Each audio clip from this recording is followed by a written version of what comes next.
Welcome back, everybody, for another deep dive. Today we're exploring, one of the most popular self-help books of all time, Stephen Covey's The 7 Habits of Highly Effective People. It's a classic. Yeah, and I actually, I read it a couple of times. Yeah. First read it in high school, I think, Oh, wow. and then again in college. Yeah. And every time I come back to it, it's amazing how relevant it still feels. Absolutely. I think it's one of those books that you can revisit at different stages of your life, and you always get something new out of it. Yeah, totally. So, in this deep dive, we're going to be looking at excerpts from the book itself. Plus, we've got some of those testimonials in the beginning, Right. and the foreword, really focusing on Covey's ideas about personal and interpersonal effectiveness. Hmm. So, to kind of get us started, I think it's worth diving into one of the core concepts in the book right off the bat. These things called paradigms. Yeah, paradigms. So, how would you explain this idea of paradigms? Well, he describes them as our mental maps of the world. They're like the lenses that we use to kind of interpret everything that we experience. And what's fascinating is that he says, often we're not even aware of our own paradigms. Right. They're so ingrained. They're just how we see things. Exactly, but they're having this huge impact on how we see the world and how we interact with it. Yeah, and that's why he uses that, remember that image, that visual illusion with the old woman and the young woman? Oh, yeah, yeah. It's like the same image, but depending on your paradigm, on how you're looking at it, you might see something totally different. It's a great example, right? Because it shows how two people can be looking at the same situation but come away with completely different interpretations.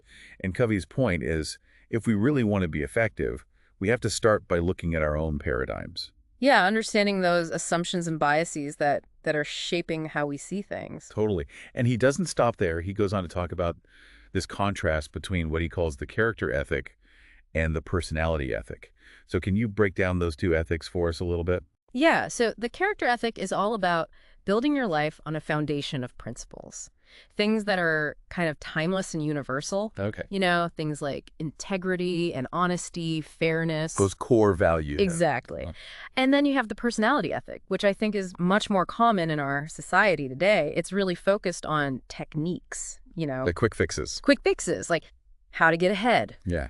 how to appear successful. But not necessarily be that way deep down. Exactly. Yeah. And to illustrate this, Covey, he tells this really poignant story about a man on the subway. Oh, yeah. And he's with his kids, and the kids are just out of control. They're running around being super loud. Exactly. And everyone on the subway's giving him these looks like, can't you control your children? Right. And finally, someone's like, are you okay, sir? And he just breaks down. He's like, my wife just died. Oh, wow. And I'm taking my kids home from the hospital. Everyone's judging him based on this, tiny little glimpse into his life Right. They're making all these assumptions. without knowing the context. Yeah. And I think that's a really powerful reminder that, we do this all the time, right? We judge people based on our own limited perspectives without really understanding their situation. Absolutely. And so I think that story really highlights Covey's point that effectiveness starts with this shift, from the personality ethic to the character ethic. Yeah, going deeper. From focusing on how things look to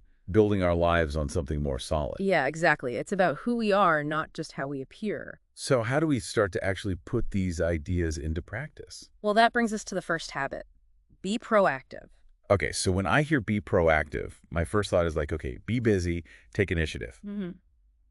But I feel like Covey's going deeper than that. Oh, absolutely. It's not just about being busy or checking things off a to-do list. It's really about recognizing that we have the power to choose how we respond to any situation. Okay. And to illustrate this, he uses the really powerful example of Viktor Frankl, Oh, yeah. the psychiatrist who survived the Nazi concentration camps. And even in those horrific circumstances, he found a way to choose his attitude to find meaning in his suffering. Right. It's this incredible example of human resilience and the power of choice. But I know some people might say, well, that's like an extreme situation. Does this idea or proactivity really apply to the everyday stuff? Right, right. To the challenges that we all face? And the answer is absolutely yes. Because think about it. We all have challenges, big and small. It's every day, yeah. Every day, exactly. And in any given situation, we have a choice. We can react impulsively, let our emotions dictate our actions, or we can take a pause, we can consider our options and choose a response that's more aligned with our values and our goals. So it's about taking responsibility rather than feeling like a victim of our circumstances. Exactly. And Covey, he introduces this idea of the circle of influence and the circle of concern. Okay. Have you heard of this before? Yeah, I have. Yeah. Okay, so like the circle of concern is all those things that worry us, that stress us out. But we can't necessarily control them all. Right. Right. And then the circle of influence are those things that we can actually do something about. Right. So proactive people, they focus their energy on that circle of influence, on the things that they can actually change. Makes sense. Because so often we waste so much energy worrying about stuff that's totally outside of our control. And it just leads to that feeling of being helpless. Yeah, and frustrated. And by focusing on that circle of influence, then we actually become more effective problem solvers. Yeah, we actually feel empowered to create positive change. Yeah. So we've got this proactive mindset from habit 1, but then how do we actually put that into action? That takes us to habit 2.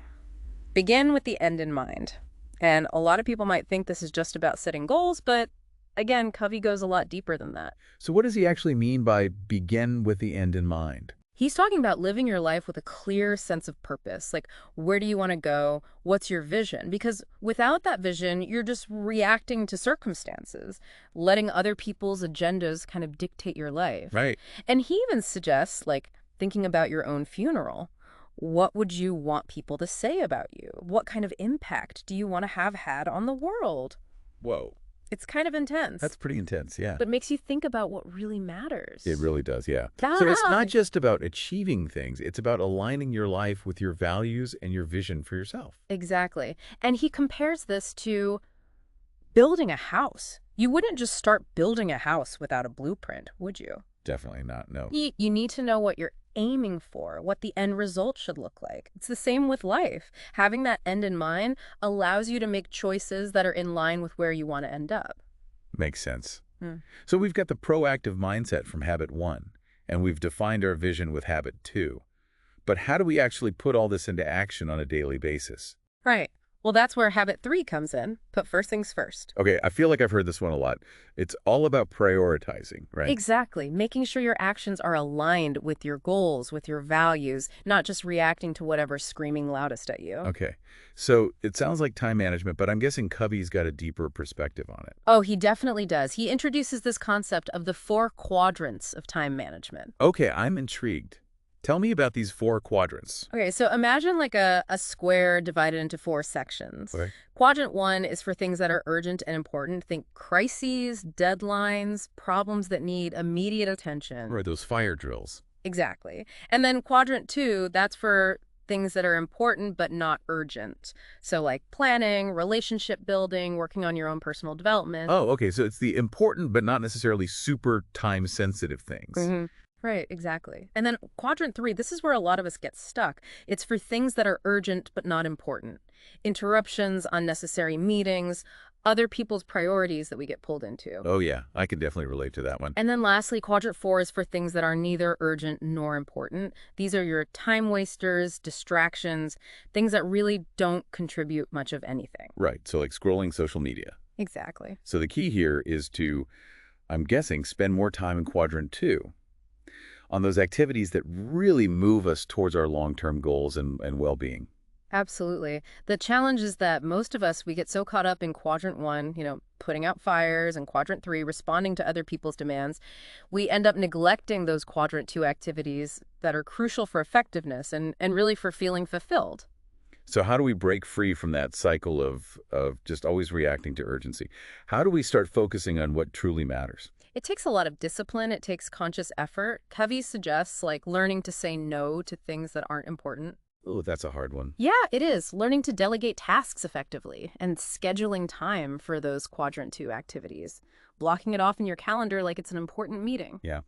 So it's about managing your priorities more than just managing your time. Making sure your actions are actually reflecting what you say is important to you. Exactly. And mastering these first 3 habits, being proactive, beginning with the end in mind, and putting first things first, that really lays the foundation for the next 3 habits, which are all about interdependence. Okay, so we're moving from independence to interdependence. Why is that so crucial for effectiveness? Because in reality, very few of us achieve anything truly significant on our own. Think about any major accomplishment. It almost always involves collaboration, teamwork, the ability to work effectively with others. It's about recognizing that we need each other, that we could achieve far more together than we ever could alone. Exactly. And that brings us to habit 4. Think win-win. Win-win. It sounds nice in theory, but is it really realistic? I mean, isn't it naive to think that everyone can win all the time? It's not about everyone winning every single time. It's more about approaching situations with an abundance mentality, this belief that there's enough for everyone, that one person's success doesn't have to come at the expense of someone else. Okay. So it's about finding solutions that benefit all parties involved rather than getting caught in that win-lose trap. Exactly. And that win-lose mentality can be so pervasive, especially in competitive environments. Right. So how do we shift to this win-win paradigm? It starts with a genuine belief that win-win solutions are actually possible. It takes courage to stand up for your own needs, but also to be genuinely concerned about the needs of others.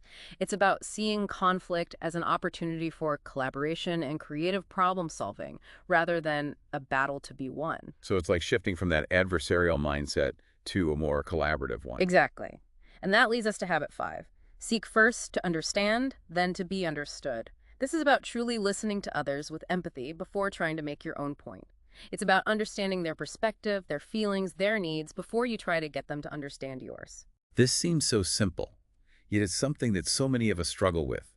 We're so focused on getting our own point across that we often don't truly listen to what the other person is saying. Covey calls this empathic listening, listening with the intent to truly understand, not just to reply. It's about putting aside your own judgments and agendas and trying to see the world through the other person's eyes. So it's not just about hearing the words, it's about understanding the meaning behind them, the emotions that are being expressed. Precisely. And that takes effort.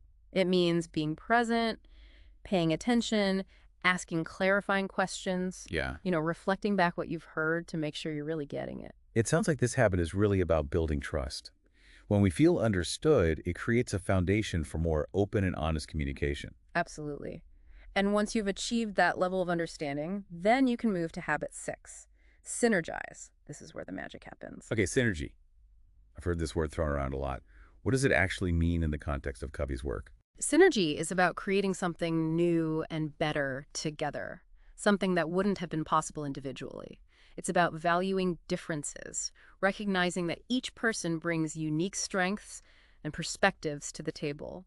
And when you can combine those perspectives in a spirit of creativity and collaboration, amazing things can happen. He shares some really cool examples of synergy in action, right? Like the story about the team that developed the first atomic bomb. Oh, yeah. These were all brilliant individuals, but it was their ability to work together, to leverage their diverse perspectives that ultimately led to their success. It's a great example of how the whole can be greater than the sum of its parts. When we tap into the power of synergy, we can achieve so much more than we ever could on our own.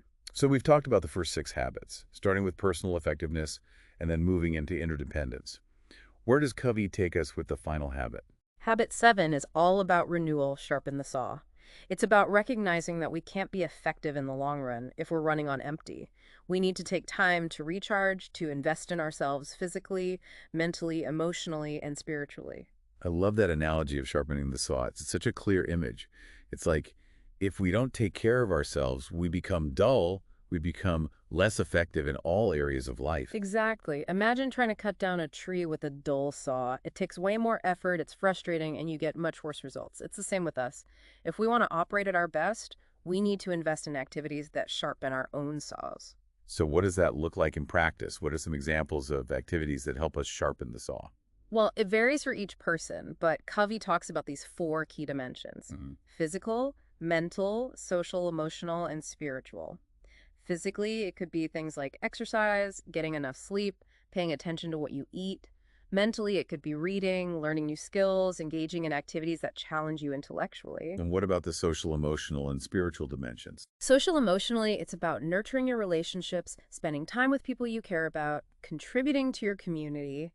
And spiritually, it could involve things like meditation, prayer, spending time in nature, or anything that connects you to something larger than yourself. It's about taking a holistic approach to self-care, recognizing that all of these areas of our lives are interconnected. And it's important to remember that it's not selfish to prioritize self-renewal. In fact, it's essential for our well-being and for our ability to be effective in the world.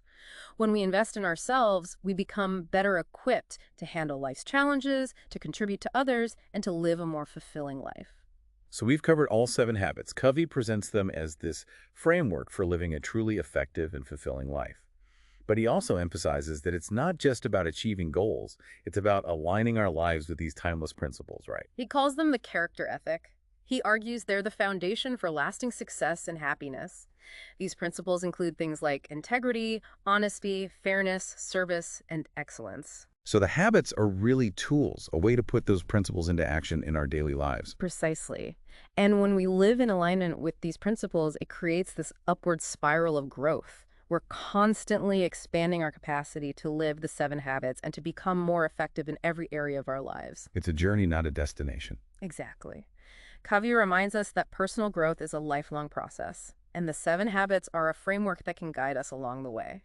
So as we wrap up our deep dive into Covey's 7 habits, what would you say is the most important takeaway for our listeners today?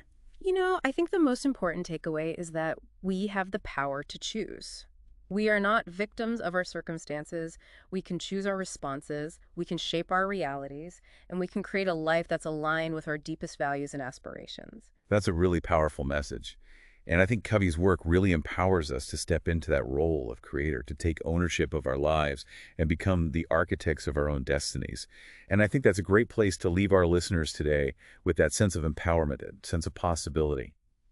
The 7 habits offer a roadmap, a set of principles and practices that can guide us on that journey of becoming more effective, more fulfilled, and more connected to the world around us. It's like having that master plan, that North Star. Right. So it's not just about what you're doing, it's about why you're doing it. Exactly. And that blueprint, it can take many forms.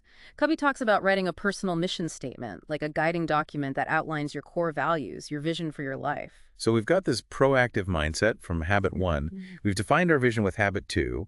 But then how do we actually put this all into action on a daily basis? I mean, life gets pretty hectic, right? That's where habit 3 comes in. Put first things first. And this is about prioritizing, making sure that our actions are actually aligned with our goals and values, not just reacting to whatever's screaming for our attention at any given moment. Right, because there's always something urgent popping up. But this sounds a lot like time management. It is, but it's time management with a purpose. Covey goes beyond just tips and tricks. He introduces this concept of the 4 quadrants of time management. Okay, 4 quadrants. I'm picturing like a graph or something. How does this work? So picture a square divided into 4 equal sections. Okay, got it. Quadrant 1 is for things that are both urgent and important. Those crises, deadlines, pressing problems, the things you absolutely have to deal with right now. Okay, like a fire drill. Exactly, you've got to react. Right. Now, quadrant 2, this is where Covey really wants us to focus. These are the things that are important, but not urgent. Things like planning, relationship building, working on your own personal development. So these are things that contribute to our long-term goals and well-being, but aren't necessarily screaming for our attention right this second. Exactly, and they often get neglected because they don't have that immediate deadline pressure. Right, they feel easy to put off. And then you've got quadrant 3, which is kind of the opposite. These are things that are urgent but not actually important.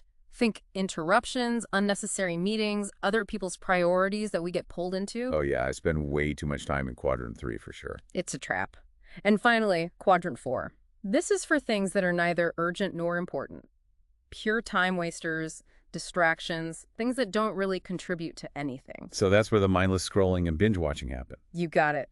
So, Covey's point is that most of us spend way too much time in quadrants 1 and 3, constantly putting out fires and reacting to other people's demands. And as a result, we neglect those quadrant 2 activities that are actually crucial for effectiveness and fulfillment. So we need to get better at recognizing what really belongs in quadrant 2 and then actually making time for it. Exactly. It takes a lot of discipline. Covey suggests we need to learn to say no more often, delegate tasks effectively, and actually schedule those quadrant 2 activities into our calendars like they're important meetings. So it's not just about managing our time, it's about managing our priorities, making sure our actions are actually aligned with what we say matters most to us. Exactly. And if you can master these first 3 habits, being proactive, beginning with the end in mind, and putting first things first, it sets you up for the next 3 habits, which are all about interdependence. Okay, so we're moving from independence to interdependence. Why is that so crucial for effectiveness? Because in reality, very few of us achieve anything truly significant in isolation. Think about it. Almost every major accomplishment involves collaboration, teamwork, the ability to leverage the strengths and talents of others. Right. We need each other. We can achieve so much more together than we ever could alone. Absolutely. And that brings us to habit 4. Think win-win. Win-win. It sounds great. But is it really always possible? I mean, isn't it a little naive to think that everyone can win all the time? It's not about everyone winning in every single interaction. It's more about approaching situations with an abundance mentality. This belief that there's enough for everyone, that one person's success doesn't have to come at the expense of someone else's. Okay, so it's about finding solutions that benefit all parties involved, rather than getting caught in that win-lose trap. Exactly. And that win-lose mentality, it can be so pervasive, especially in competitive environments. Yeah, for sure. So how do we shift to a more win-win paradigm? It starts with genuinely believing that win-win solutions are possible. It takes courage to stand up for your own needs while also being genuinely concerned about the needs of others. And it involves seeing conflict as an opportunity for collaboration and creative problem solving, not just a battle to be won. So shifting from that adversarial mindset to a more collaborative one. Exactly. Which brings us to habit 5. Seek first to understand, then to be understood. This is about truly listening to others with empathy before you even try to make your own point. It's about understanding their perspective, their feelings, their needs before you try to get them to understand yours. This seems so simple, but honestly, it's something I struggle with all the time. It's so easy to get caught up in wanting to make sure you get your point across that you don't actually really listen to what the other person is saying. Covey calls this empathic listening. Listening not just to reply, but to truly understand. Putting aside your own judgments and agendas and really trying to see the world through the other person's eyes. So it's not just about hearing the words, it's about understanding the meaning behind them, the emotions that are being expressed. Exactly. And that takes effort. It means being present, paying attention, asking clarifying questions, reflecting back what you've heard to make sure you're really getting it. It sounds like this habit is really about building trust and connection. When people feel truly heard and understood, it creates this foundation for much more open communication. Absolutely. And once you've achieved that level of understanding, then you can move to habit 6, synergize. And this is where things get really exciting. Okay, synergy. This is a word that gets thrown around a lot, but what does it actually mean in this context? Synergy is about creating something new and better together, something that wouldn't have been possible if you were working alone. It's about valuing differences, recognizing that each person brings unique strength and perspectives to the table. And when you can combine those perspectives in a spirit of creativity and collaboration, amazing things can happen. He gives some really cool examples of synergy in action, right? Like the story of the team that developed the atomic bomb. They were all brilliant individuals, but it was their ability to work together, to leverage their diverse perspectives that ultimately led to their success. Exactly. It's a classic example of how the whole can be greater than the sum of its parts. When we can tap into that power of synergy, we can achieve so much more than we ever could on our own. It really is. And that brings us to that final habit. Habit 7, sharpen the saw. Okay, so we've gone through being proactive, beginning with the end in mind, putting first things first. Then we moved into those habits of interdependence, thinking win-win, seeking to understand, synergizing. So where does sharpening the saw fit in? What does that even mean? This one is all about renewal. It's about recognizing that you can't be truly effective if you're running on empty, you know? We need to take time to recharge, invest in ourselves, physically, mentally, emotionally, and spiritually. Like, you can't just keep going and going without taking a break to sharpen the saw. I love that analogy. It's so true, right? If we don't take care of ourselves, we just become less and less effective in every area of life. Exactly. It's like trying to cut down a tree with a dull saw. You're going to be working way harder and getting way worse results. So what does it actually look like to sharpen the saw? What are some examples of activities that can help us do this? Well, it really depends on the individual, but Covey highlights these 4 key dimensions, like I said: physical, mental, social, emotional, and spiritual. So for the physical, it's things like exercise, getting enough sleep, paying attention to what you eat. The basics. The basics. Yeah, but we all know how easy it is to let those slide. Then mentally, it could be reading, learning new skills, engaging in activities that challenge you intellectually. Right, keeping your brain engaged. Yeah. And how about the Social, emotional, and spiritual dimensions. What does sharpening the saw look like in those areas? So social emotionally, it's about nurturing your relationships, spending time with people you care about, maybe getting involved in your community. And then spiritually, it could involve things like meditation, spending time in nature, or anything that helps you connect to something larger than yourself, something that gives you a sense of meaning and purpose. So it's about taking this holistic approach to self-care, recognizing that all these different areas of our lives are interconnected. Exactly. And it's important to remember that it's not selfish to prioritize self-renewal. It's actually essential for our well-being and our ability to be effective out in the world. When we invest in ourselves, we show up as better versions of ourselves. We're more capable of handling challenges, of contributing to others, of just living a more fulfilling life. Well said. So we've covered all 7 habits, and Covey presents them as this powerful framework for living a more effective, fulfilling life. But I think what really resonated with me is that it's not just about achieving goals, it's about aligning our lives with those timeless principles, that character ethic we were talking about earlier. Absolutely. It's about building our lives on a foundation of integrity, honesty, fairness, service, excellence. These are the principles that lead to lasting success and happiness. And the habits are the tools that help us put those principles into action. So the habits are a means to an end, not the end in itself. Exactly. And when we live in alignment with those principles, it creates this upward spiral of growth. We're constantly learning and expanding our capacity to live the 7 habits and just become more effective in everything we do. It's a journey, not a destination. Exactly. And Covey reminds us that personal growth is a lifelong process. The 7 habits are a framework that can guide us along the way. So as we wrap up our deep dive into Covey's 7 habits, what would you say is the most important takeaway for our listeners today? I think the most important takeaway is this. We have the power to choose. We're not victims of our circumstances. We can choose our responses, we can shape our realities, and we can create lives that are aligned with our deepest values and aspirations. Such a powerful message. And I think Covey's work really empowers us to step into that role of creator, to take ownership of our lives, and to become the architects of our own destinies. That's a great note to end on, I think. We've only just scratched the surface of these 7 habits, but I hope this deep dive has sparked some new insights, some new possibilities for our listeners. It's all about that journey of becoming more effective, more fulfilled, and more connected to the world around us. So keep exploring, keep practicing, and keep sharpening your saws.